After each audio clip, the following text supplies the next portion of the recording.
For whatever reason, some individuals discover that using drugs or alcohol offers irresistible pleasure or seductive relief from pain. So they continue using substances to increase pleasure or decrease pain in what appears to be a straightforward solution to a problem. If I'm bored, unhappy, stressed, worried, or just want to feel good, then using drugs does the job. Now, if this were the whole story, there'd be no problem.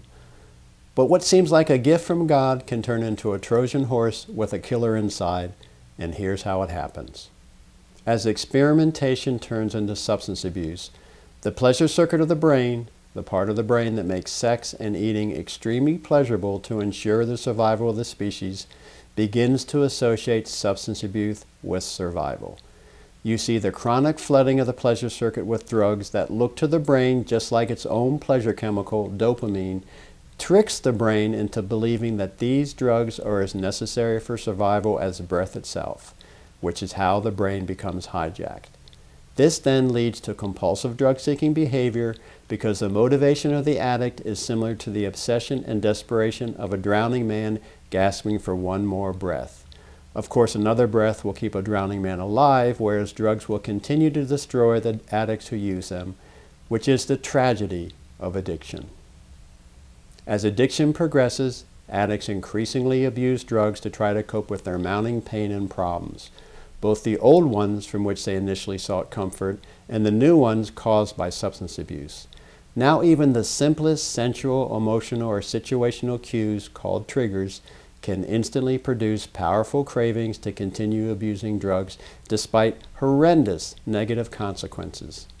Meanwhile, the support system of such addicts becomes composed of other addicts, perpetuating a sense of collective denial that masks the pain of their disintegrating lives. Unfortunately for addicts, they will develop tolerance to the drugs they abuse and then will need larger and larger doses as they try to recapture the pleasure or relief from pain they originally experienced, but to no avail. Instead, they become forever like dogs chasing their tails but never catching them.